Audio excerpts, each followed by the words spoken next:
So hello everyone, स्वागत है आप सबका मेरे चैनल सीजनल सफारी के एक और नई वीडियो के अंदर। और ये एक मोटर ब्लॉग नहीं होने वाला है, मतलब मोटर ब्लॉग तो होने वाला है, लेकिन इसके अंदर मैं आपको अपने एक रामेश्वरम ट्रिप करी थी मैंने फरवरी के महीने के अंदर, मैंने और दीपिका ने, उसके बारे में। तो ये जो रामेश्वरम ट्रिप थी, ये हमारा एक साथ का एक बंदा था, वो कुछ दिन पहले करके आया था। तो उससे मेरे को पता लगा कि भाई रामेश्वरम बढ़िया जगह है, वहाँ भी जा सकते हैं अपने बस से, और स्लीपर बस की काफ़ी अच्छी कनेक्टिविटी है रामेश्वरम तक की। तो ऐसे ही एक दिन मैंने जो स्लीपर बस थी वो बुक कर ली, 1200 रुपये में कुछ में हो गई थी मेरी और दीपिका की दोनों की टिकट, जो रात को 10:30 बजे हमारे घर के पास का ये बस स्टॉप था, वहाँ से जानी थी। और ये बस हमने करी थी कोयम्बटूर से रामेश्वरम तक की। तो कुछ ऐसा नज़ारा था बस स्टॉप का, और जब बस आई उसका। तो ये सामने हमारी बस आ गई है, देखो।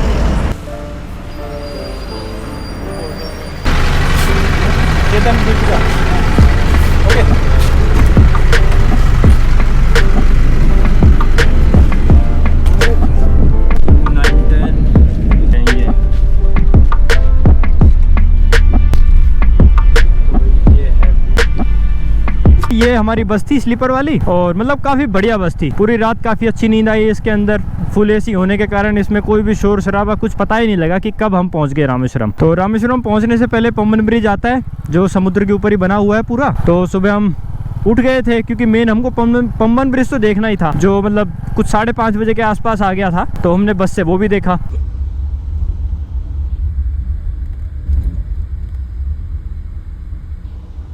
तो पम्बन ब्रिज होके हमारी बस जो थी वो रामेश्वरम के बस स्टैंड पे पहुंचती है 6:30 बजे। वहां से फिर हम देखते हैं कि भाई आगे जाने का क्या रास्ता है क्या नहीं है। एक बार तो हम सोचते हैं कि पहले धनुषकोडी होके आ जाते हैं, फिर अपन मंदिर चलेंगे, लेकिन वो सोचते हैं एक बार मंदिर होके फिर ही चलेंगे आराम से धनुषकोडी, क्या पता बाद में ज़्यादा भीड़ हो जाए। तो इसलिए हम एक ऑटो पकड़ते हैं। अब उस ऑटो से हम जब रामेश्वरम के रामानाथ स्वामी टेम्पल जा रहे होते हैं, तो उसी ऑटो के अंदर 2 लोग पहले से बैठे हुए थे, एक गुजराती कपल। तो उनसे बातचीत होती है, तो बातों में हम आपस में डिसाइड कर लेते हैं कि साथ में घूम लेंगे। आगे धनुषकोडी साइड जाने के लिए एक ऑटो वोटो तो करना ही था घूमने के लिए, क्योंकि हम बाइक वाइक तो थी नहीं हमारे पास कुछ।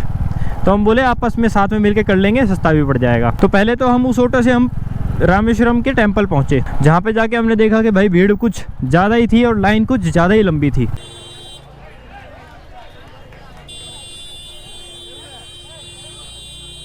तो वहाँ टेम्पल पे ज़्यादा टाइम वेस्ट ना करते हुए हमने एक ऑटो बुक करा, जो नॉर्मल सीजन्स के अंदर तो बताते हैं 1200 रुपये में हो जाता है, लेकिन उस दिन हमको वो 1800 का पड़ा 4 लोगों के लिए, क्योंकि उस टाइम ना मतलब वो पीक सीजन चल रहा था। तो उस चक्कर के अंदर वहाँ पे काफ़ी ज़्यादा भीड़ हो रही थी। पीक सीजन होने के चलते वहाँ पे रेट वेट थे वो भी हाई फाई हो रखे थे बिल्कुल। तो हमने एक ऑटो करा था धनुषकोडी के लिए। धनुषकोडी जाते जाते रास्ता भी काफ़ी बढ़िया दिख रहा था।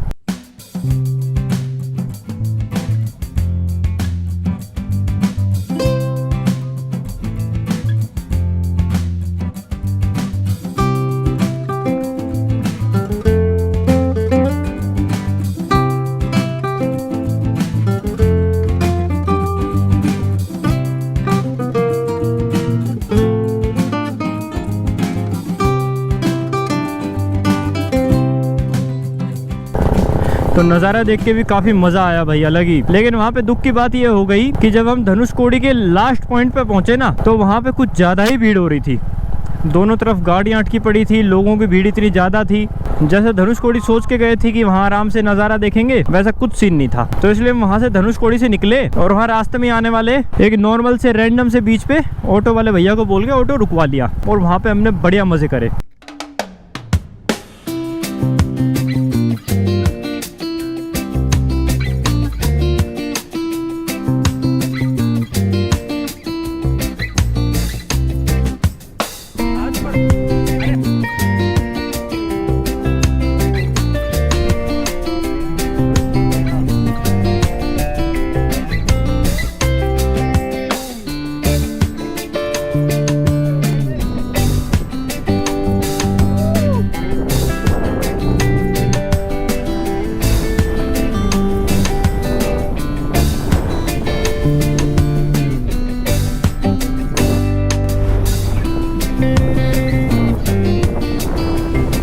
तो बीच पे बढ़िया टाइम पास और मज़े करने के बाद मैं, दीपिका और वो जो गुजराती कपल थे हमारे साथ में, हम लोग वापस निकले टेंपल के लिए।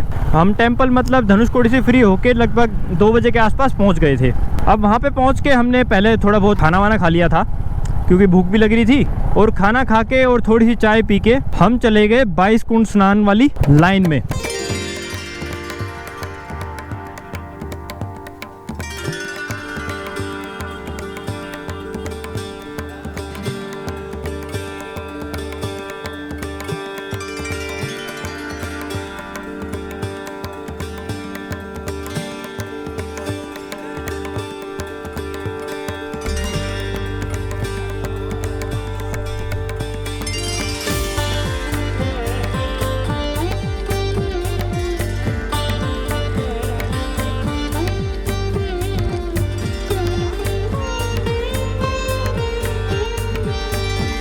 तो 22 कुंड स्नान करने के बाद हम सीधे चले गए थे जो मेन दर्शन वाली लाइन होती है उसके अंदर।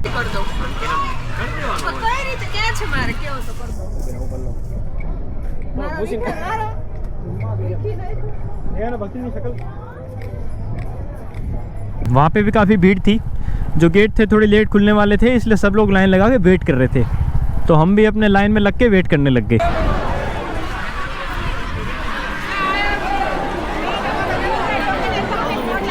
जब टाइम हुआ तो गेट खुला आगे का, लाइन आगे बढ़ी, हम अंदर पहुंचे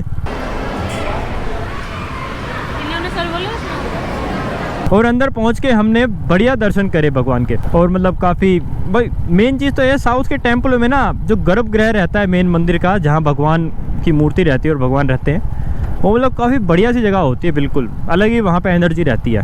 तो काफ़ी मतलब अच्छा लगा वो देख के।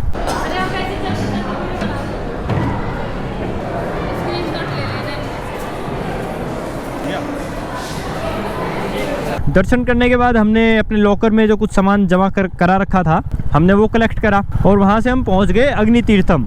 तो उस टाइम वहाँ सनसेट हो रहा था, तो बढ़िया नज़ारा दिखा वहाँ से।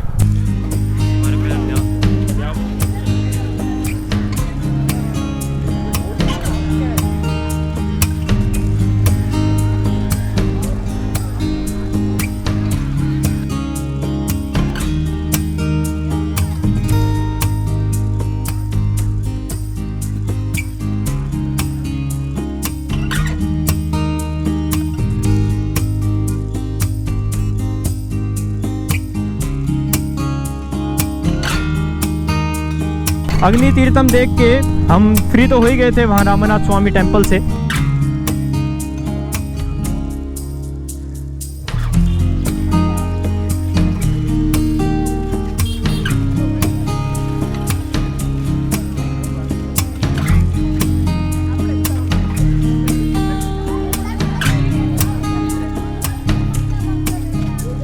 अब जो हमारी वापस जाने की बस थी कोयम्बटूर की, वो रात को थोड़ी लेट थी, मतलब 7:30 या मतलब 8:30 बजे कुछ की थी। तो हम सोचे बस का टाइम होता है उससे पहले पहले एक और जगह घूम ली जाए। तो साथ में जो जय भैया थे उनने नेट पे सर्च करा कि पास में एक पंचमुखी हनुमान टेम्पल है, तो हम उस पंचमुखी हनुमान टेम्पल की तरफ पैदल पैदल ही चल दिए।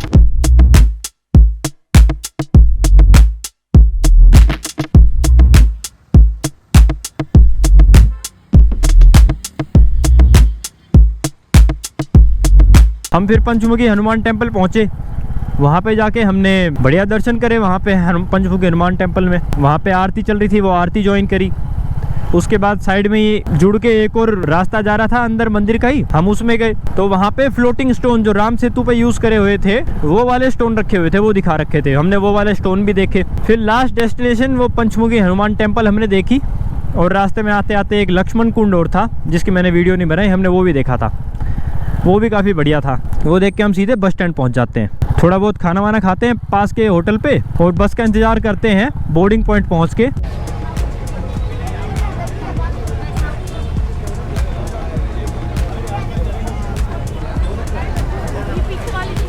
तो ऐसे ही हम अपनी बस पकड़ते हैं, लेकिन इस बार हमने क्या करा था, नॉन एसी बस कराई थी। उसमें कुछ अंदर ऐसा नज़ारा था।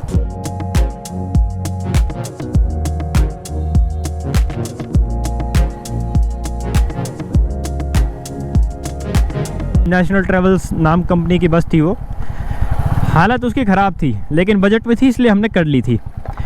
लेकिन इस बस के अंदर बजट के चक्कर में नींद बिल्कुल अच्छी नहीं आई। पूरे रास्ते खड़ खड़ खड़ फटफट फटफट ऐसे ऐसे होता रहा। तो आधी अधूरी नींद लेते हुए हम लोग कोयम्बटूर पहुँचे वापस। तो ये थे हमारी रामेश्वरम ट्रिप की एक छोटी सी वीडियो, और तो मिलते हैं नेक्स्ट वीडियो में। जब तक के लिए टाटा बाय बाय।